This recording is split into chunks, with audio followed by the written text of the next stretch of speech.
Good morning students. आज के topic में हम बात करने वाले हैं विद्युत ऋणता। आवर्त सारणी की जो गुणधर्म हम पढ़ रहे हैं उनमें एक गुणधर्म यह है विद्युत ऋणता। देखिए विद्युत ऋणता होता क्या है, सबसे पहले इसकी बात करते हैं। सहसंयोजक इलेक्ट्रॉनों को अपनी ओर आकर्षित करने की क्षमता परमाणु की विद्युत ऋणता कहलाती है। इस चीज को समझते हैं। देखिए एक हाइड्रोजन एटम है, हाइड्रोजन परमाणु, और एक क्लोरीन परमाणु है। ये दोनों ही स्थायित्व प्राप्त करने के लिए एक एक इलेक्ट्रॉन का साझा करके एक बॉन्ड बनाते हैं। ये बॉन्ड बना, तो ये जो बॉन्ड बना, ये जो आबंध बना इलेक्ट्रॉनों के साझेदारी से बना है, इसलिए इस आबंध को बोलते हैं सहसंयोजक बंध। और ये जो इलेक्ट्रॉन काम आए हैं इनको सहसंयोजक इलेक्ट्रॉन बोलते हैं। अब अगर इन दोनों में जो परमाणु ज्यादा पावरफुल है वो क्या करता है, इन इलेक्ट्रॉनों को अपनी ओर खींच लेता है थोड़ा सा। इस खींचने की क्षमता को ही विद्युत ऋणता कहा जाता है। अगर इन दोनों परमाणुओं में बात करें तो क्लोरीन की क्षमता ज्यादा है, ये ज्यादा पावरफुल है। पावरफुल मीन का मतलब है कि प्रभावी नाभिकीय आकर्षण बल, प्रभावी नाभिकीय आकर्षण बल, ये किसका ज्यादा है, इलेक्ट्रॉन वो ही खींचेगा, तो इसका ज्यादा है, इसलिए ये अपनी ओर शिफ्ट करता है। तो इसकी विद्युत ऋणता ज्यादा हो गई, इसकी क्या हो गई, कम हो गई। दोनों में कंपेयर करें तो ये सेम वैसे ही है जैसे मान लीजिए ए और बी दो आदमी हैं जिन्होंने समान पैसा लगाकर एक बिजनेस स्टार्ट किया, व्यापार।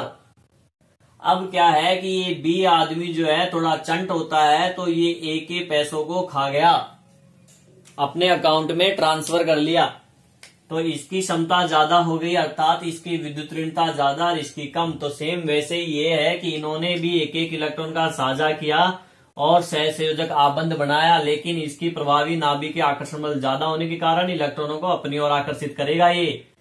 तो ये जो आकर्षित करने की जो क्षमता होती है इसी को विद्युत ऋणता कहा जाता है।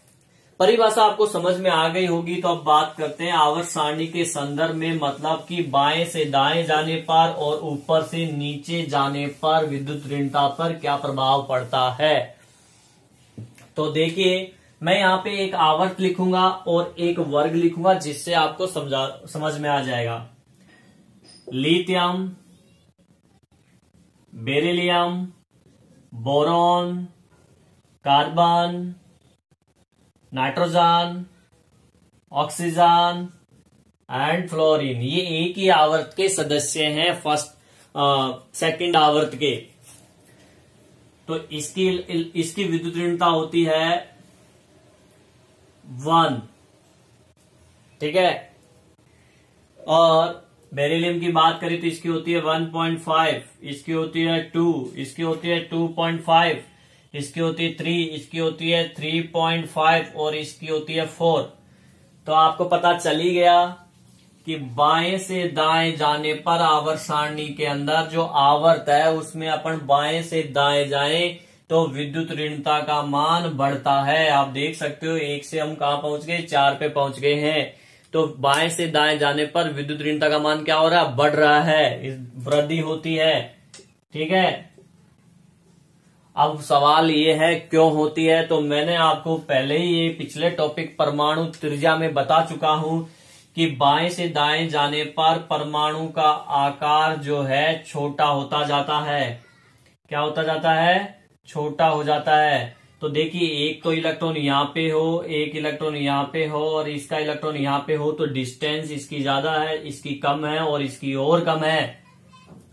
तो इलेक्ट्रॉन जो सहसंयोजक इलेक्ट्रॉन है उस पे इस नाभिक का प्रभावी आकर्षण बल ज्यादा लगेगा। क्यों लगेगा, क्योंकि ये नाभिक के पास है और ये थोड़ा दूर, ये और दूर। तो परमाणु का आकार छोटा होने पर इलेक्ट्रॉन नाभिक के पास आ जाता है तथा प्रभावी नाभिक के आकर्षण बल भी तो बढ़ता है बाएं से दाएं जाने पर। तो ये दोनों रीजन होने के कारण विद्युत ऋणता में क्या आती है, वृद्धि होती है। अर्थात हम कह सकते हैं कि जो विद्युत ऋणता है वो परमाणु आकार के व्युत्क्रमानुपाती होती है। मतलब विद्युत ऋणता व्युत्क्रमानुपाती परमाणु का आकार या परमाणु त्रिज्या बोल दीजिए। समझ में आ गया। इसी वजह से बाएं से दाएं जाने पर विद्युत ऋणता का मान बढ़ता है। एक चीज मैं और क्लियर कर देता हूं आपको कि पूरी पीरियोडिक टेबल में, पूरी आवर्त सारणी के अंदर सबसे ज्यादा जो विद्युत ऋणता है उस तत्व का नाम है फ्लोरीन। फ्लोरीन की विद्युत ऋणता सर्वाधिक होती है, क्योंकि एक तो इसका प्रभावी नाभिक आकर्षण बल ज्यादा है, मैं ये नहीं कह रहा कि सबसे ज्यादा है, लेकिन ज्यादा है। दूसरी चीज, इसका आकार सबसे छोटा है, ठीक है ना, इस वजह से इसकी विद्युत ऋणता सर्वाधिक होती है। अब बात करते हैं वर्ग में। वर्ग में ऊपर से नीचे जाने पर क्या होता है विद्युत ऋणता में, तो एक वर्ग, फर्स्ट वर्ग के सदस्य मैं लेता हूं। यहाँ पे लिथियम के बाद में सोडियम आता है, ठीक है। सोडियम की विद्युत ऋणता होती है 0.9। पोटेशियम की होती है 0.8। लिथियम, सोडियम, पोटेशियम, रुबिडियम की होती है 0.8, ठीक है। उसके बाद सीजियम की होती है 0.7। फिर फ्रेंशियम, इसकी होती है 0.7। तो आपको पता चल ही रहा है कि ऊपर से पहले 1 थी, फिर 0.9, 0.8, 0.8, 7.7, तो ये कम हो रही है। ऊपर से नीचे जाने पर विद्युत ऋणता में क्या हो रही है, कमी हो रही है। अर्थात वर्ग में ऊपर से नीचे जाने पर विद्युत ऋणता के मान में कमी होती है। क्यों होती है, अपन ने पढ़ा था ऊपर से नीचे जाने पर परमाणु का आकार बड़ा होता है। तो बस यही चीज है कि ऊपर से नीचे जाएंगे तो परमाणु का आकार क्या होता जाता है, बड़ा होता जाता है, जिसके कारण से सहसंयोजक इलेक्ट्रॉन की दूरी नाभिक से ज्यादा हो जाती है, इसलिए आकर्षण बल कम पड़ता है। तो ये कम प्रभाव से खींचता है, ये ज्यादा प्रभाव से, ये और ज्यादा प्रभाव से खींचेगा, ठीक है ना। तो यही रीजन है कि ऊपर से नीचे जाने पर विद्युत ऋणता के मान में क्या होती है, कमी होती है। चलो अब बात करते हैं कि विद्युत ऋणता को कैसे मापा जा सकता है। देखिए, मापन की बात करते हैं। मापन के लिए हम 3 फॉर्मूले दिए थे। एक है पॉलिंग मापन। पॉलिंग मापन के द्वारा हम विद्युत ऋणता किन्हीं 2 परमाणुओं के मध्य जो विद्युत ऋणता है उसका अंतर निकाल सकते हैं। मान लीजिए 2 परमाणु हैं A और B, और इनकी विद्युत ऋणता को हम X से प्रदर्शित करें। तो देखिए, XA का मतलब है परमाणु A की विद्युत ऋणता, XB का मतलब है परमाणु B की विद्युत ऋणता। तो XA माइनस XB अर्थात A परमाणु और B परमाणु में विद्युत ऋणता का अंतर बराबर 0.208 √AB, ठीक है ना। डेल AB का मतलब है अनुनाद ऊर्जा। इस अनुनाद ऊर्जा की हम किसी और चैप्टर में बात करेंगे। अनुनाद संरचनाएं भी होती हैं, ठीक है ना, पर ये अनुनाद ऊर्जा है। इसका रूट ले लेंगे और इसको इससे मल्टीप्लाई करेंगे तो इन 2 परमाणुओं की विद्युत ऋणता का अंतर आ जाएगा, ठीक है। अब अगर आपको क्वेश्चन आएगा तो आपको वो AB, डेल AB यानी उन परमाणुओं की जो अनुनाद ऊर्जा है वो देगा, डाटा इसका वो प्रोवाइड करवाएगा, आपको पुट करना है और सॉल्व करना है, ठीक है ना। तो टेंशन वाली बात नहीं है। सेकंड जो मापन है वो है मूलीकण का मापन। विद्युत ऋणता बराबर IE का मतलब है आयनन ऊर्जा, और EGE यानी इलेक्ट्रॉन लब्धि ऊर्जा, जिनकी हम बात कर चुके, अपॉन 2, ठीक है ना। इन दोनों को जोड़कर 2 का भाग लगा देंगे तो उस परमाणु की जो है विद्युत ऋणता आ जाएगी किसके अकॉर्डिंग, मूलीकण मापन में। नेक्स्ट है ऑलरेड रेशियो मापन। इसके लिए फॉर्मूला इन्होंने दिया 0.744 plus 0.359 Z effect R²। Z effect का मतलब है, इसका मतलब है प्रभावी नाभिकीय आवेश। उस परमाणु, जिस परमाणु की विद्युत ऋणता ज्ञात करनी है उसका प्रभावी नाभिकीय आवेश और आर का मतलब है उसकी सहसंयोजक त्रिज्या, जिसकी हम बात कर चुके पहले ही, ठीक है ना। तो ये डाटा आपको दिया जाएगा, आपको पुट करना है और सॉल्व करना है, ठीक है ना। वैसे देखा जाए तो ये टॉपिक जो है पहले आरबीएसई बोर्ड में था, लेकिन इस बार आरबीएसई बोर्ड के अंदर एनसीईआरटी सिलेबस लागू हुआ है, तो एनसीईआरटी सिलेबस के अंदर ये टॉपिक्स हटा दिया है। फिर भी आपको ये पता होना चाहिए क्योंकि ये कई जगह पे काम आ ही जाती है, इसलिए मैंने आपको बता दिया है, ठीक है। अब हम बात करते हैं विद्युत ऋणता को प्रभावित करने वाले कारक। कौन कौन से कारक ऐसे हैं जो विद्युत ऋणता को प्रभावित करते हैं। इनमें से दो कारक तो आप समझ ही गए होंगे, जितना मैंने अभी एक्सप्लेन किया उससे पता चल ही गया होगा, तो वो मैं आपको फिर से रिपीट कर दूंगा। देखिए पहला कारक है, फर्स्ट कारक है परमाणु त्रिज्या। आगे बात समझे, इसकी बात हो चुकी है, आपको पता चल गया होगा कि परमाणु त्रिज्या कम होगी तो विद्युत ऋणता का मान भी अधिक होगा, और परमाणु त्रिज्या ज्यादा होगी तो विद्युत ऋणता का मान भी कम होगा। हम कर चुके हैं बात, अर्थात परमाणु त्रिज्या व्युत्क्रमानुपाती विद्युत ऋणता, क्योंकि अपन को पता है कि जितनी ज्यादा अगर परमाणु का त्रिज्या छोटा है तो वो इलेक्ट्रॉन जो है नाभिक के पास होता है, जिससे उस इलेक्ट्रॉन पे क्या होता है, इस इलेक्ट्रॉन पे प्रभावी नाभिकीय आकर्षण बल ज्यादा लगेगा और ये खींचेगा अंदर की तरफ, ठीक है, नाभिक की तरफ, तो इसकी विद्युत ऋणता ज्यादा हो जाती है।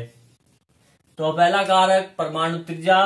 दूसरा कारक अगर बात करें तो प्रभावी नाभिकीय आवेश।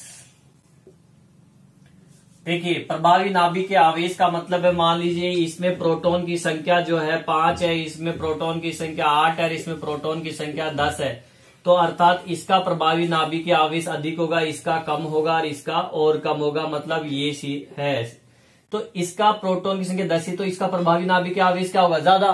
तो प्रभावी नाभिकीय आवेश ज्यादा होगा तो ये इलेक्ट्रॉनों को अपनी ओर तेजी से खींचेगा, तो इसकी विद्युत ऋणता क्या हो जाएगी, अधिक हो जाएगी। तो आपको समझ में आ गया कि प्रभावी नाभिकीय आकर्षण बल अधिक होगा तो विद्युत ऋणता का मान भी अधिक होगा, और आकर्षण बल कम होगा प्रभावी नाभिकीय आवेश तो विद्युत ऋणता का मान भी कम होगा। तो एक कारक ये है जो विद्युत ऋणता को प्रभावित करता है। तीसरे कारक की अगर हम बात करें तो वो है ऑक्सीकरण अंक। चैप्टर 8 में हम इसकी बात कर चुके हैं। जिन स्टूडेंटों ने चैप्टर 8 नहीं पढ़ा है वो बाद में बात करेंगे, उनके लिए बाद में बताएंगे। पर अभी आप देख लीजिए कि ये ऑक्सीकरण अंक विद्युत ऋणता को कैसे प्रभावित करता है। देखिए अगर ऑक्सीकरण अंक जितना ज्यादा होगा उसकी विद्युत ऋणता भी उतनी ही ज्यादा होगी, अर्थात ये समानुपाती होता है, ऑक्सीकरण अंक के समानुपाती होता है विद्युत ऋणता। ऑक्सीकरण अंक का मान जितना ज्यादा होगा विद्युत ऋणता भी उतनी ही ज्यादा हो जाएगी। इसको मैं एक एग्जांपल से आपको बता देता हूं कि जैसे ये Li, इस पे कोई चार्ज नहीं, ये Li प्लस है, ये Fe+2 है, ये Fe+3 है, तो इसका ऑक्सीकरण अंक 0 है, इसका +1 है, इसका +2 ऑक्सीकरण अंक है, इसका +3 ऑक्सीकरण अंक है।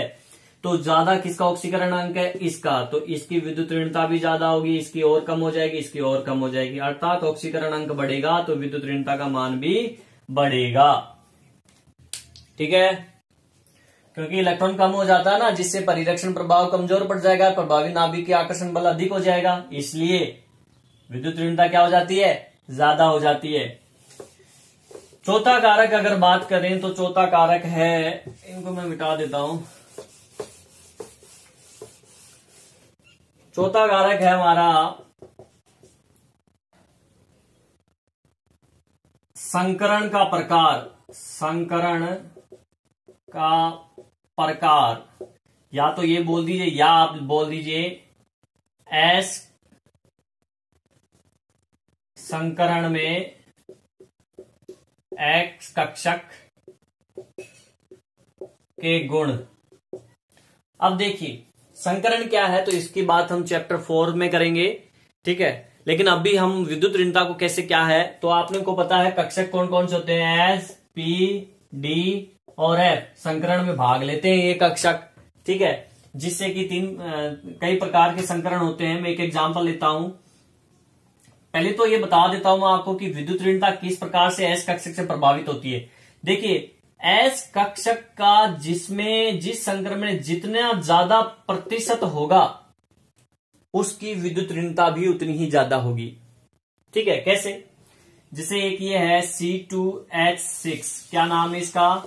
एथीन। फिर ये एथीन C2H4, और एक होता है एथाइन जिसमें ट्रिपल बॉन्ड होता है C2H2। अगर इनमें संकरण की बात करें तो इसमें अभी मैं आपको बता देता हूं, इसमें sp3 संकरण होता है, इसमें sp2 संकरण होता है और इसमें sp संकरण होता है। तो अब आप देख सकते हो यहाँ पे s कक्षक का कितना परसेंट है, ये 1:3 है। ठीक है ना, 1:s का 3:p का है। तो यहाँ पे s का जो करैक्टर है, s का जो प्रतिशत आएगा वो 25% आएगा। इसमें 1:2 है तो यहाँ पे 33% आएगा s का, और यहाँ पे 1:1 है, 50-50, यानी यहाँ 50% s करैक्टर है। तो ज्यादा s करैक्टर किसमें है? इसमें है। ठीक है ना, किसमें? sp के अंदर। उससे कम sp2 में, उससे कम sp3 में। तो विद्युत ऋणता का मान किसका होगा ज्यादा? इसका। फिर उससे कम इसका, एथीन का, और उससे कम एथीन का। तो आपको समझ में आ गया होगा कि जिसमें जितना ज्यादा एस कैरेक्टर होगा उसकी विद्युत ऋणता भी उतनी ही ज्यादा होगी। तो ये कुछ कारक थे जो विद्युत ऋणता को प्रभावित करते हैं। ठीक है स्टूडेंट्स।